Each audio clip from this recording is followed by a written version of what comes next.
political parties are going to equalise these retirement ages and they're going to then increase them. I think the other thing I'd say is all of the economic data and all of the economic research says 68 is not enough, and 2036, which is the most aggressive of them, is too late.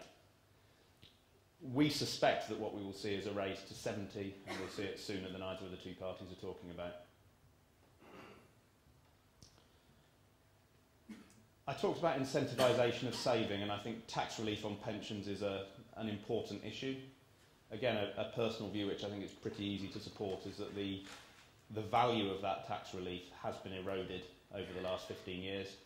I don't think economically that's been a great strategy. I think we want to encourage savings, and I think eroding the relief available to people either through preventing pension schemes from reclaiming ACT or capping very significantly reliefs or reducing reliefs is a good plan.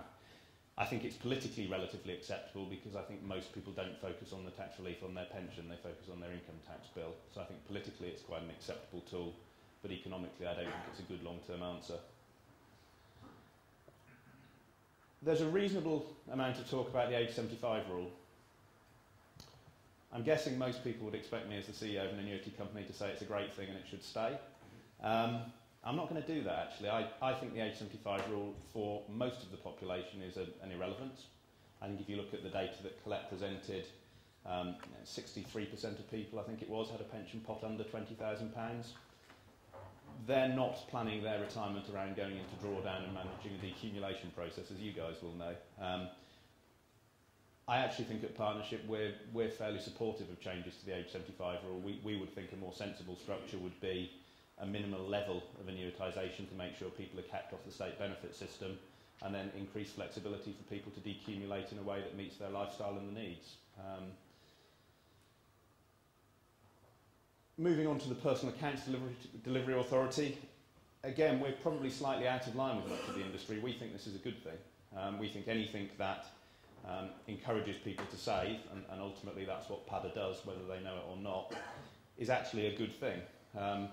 What we would like to see is the government now support PADA by putting in place a sensible benefit structure. We are nervous that a huge amount of the people auto-enrolled in PADA will lose a very significant amount of benefits and gain virtually no benefit from having been a part of PADA. So hugely supportive of the initiative, really would like to see the PADA launch go well, but I think the government now have to reciprocate with some sensible benefit structures to support them. The final area I just want to mention is long-term care. We think long-term care in the next 10 years is actually the biggest of the opportunities. It's twice the size of the pension crisis if you look at the amount of money that will be spent on long-term care over the next 10 to 15 years, and that's a huge fact. It doubles in the next 10 years, and actually all of the political initiatives that are being talked about at the moment do nothing to affect that. If you look at the proposals that have been talked about, they're talking about providing schemes now for people aged 65 now, who generally aren't actually going to need care until they're 85. So we think it's an interesting intellectual debate, but it does nothing for clients likely to need care in the next 15 to 20 years.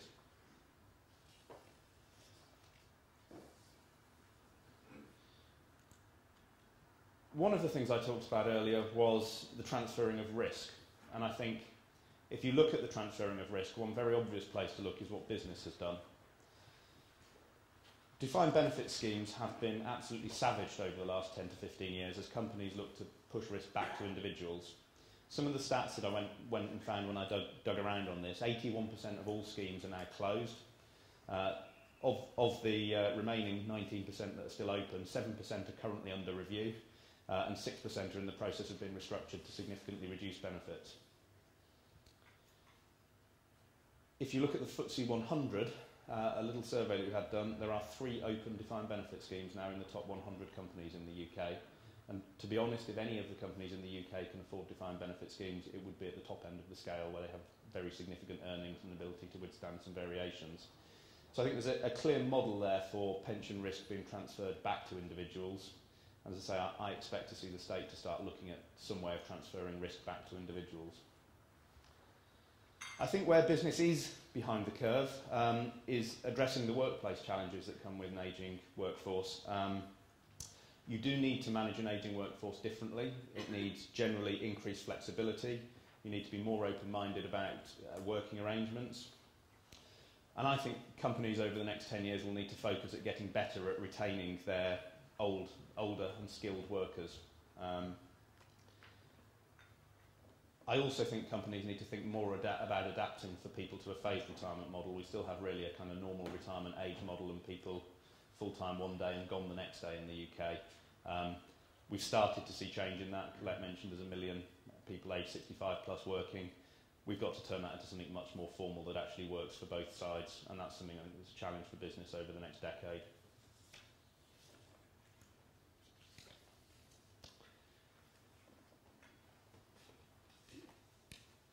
I mentioned when I started that what I want to do is to bring this then into what does it mean for us and for you, frankly. I think for insurers it appears to me that there are 4 relatively clear strategies being followed. There is a stay-as-you-are strategy, and I think that's been pursued by the very big, and I would highlight the likes of Aviva in that, and the very specialist, and I would highlight the likes of ourselves or Wesleyan who are here today as examples of companies that have identified what their specialism is and are just pursuing it. There is the option of becoming an asset manager, and that's clearly been pursued by a number of insurers. They're looking to move away from taking insurance risk and deliver asset management. It's definitely a viable strategy, but you actually have to be quite good at it. As you'll know, there's a lot of asset managers, and I think the ones that don't perform here will be very vulnerable over the longer term. There's a third strategy that often goes alongside the asset manager strategy, which is being a very efficient administrative platform. And I'd say this is an area where companies like Standard Life have really focused, and they, I think, see their future as delivering good value products in a really efficient way.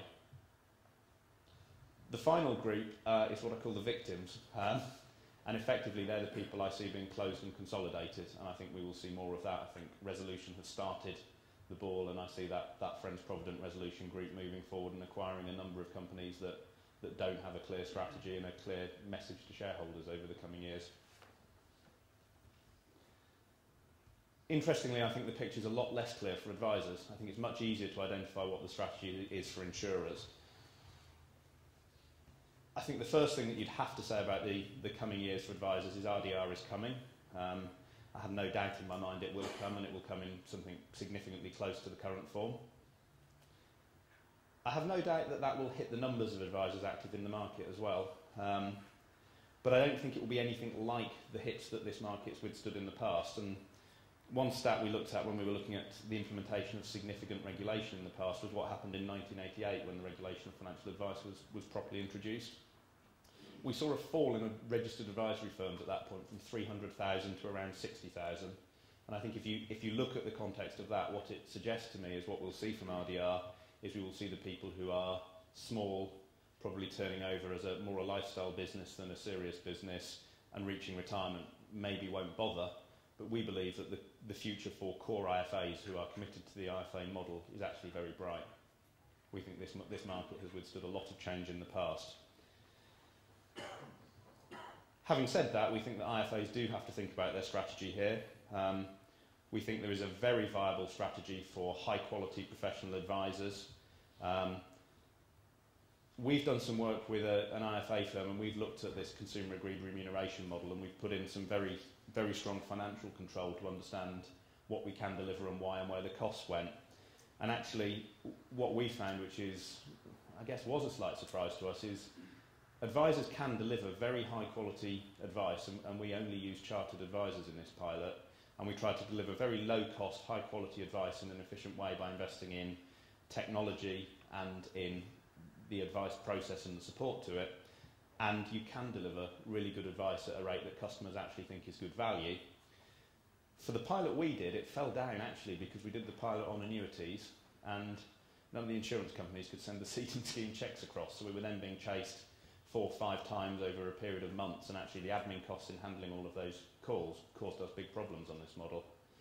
So we think there is an interesting message that the advisory market probably needs to give to the insurance market here if you're to make this model work, which is advisors can invest and become efficient, but actually insurers are going to have to back you with the service if you want this to work. The other thing we found is actually that there's quite a few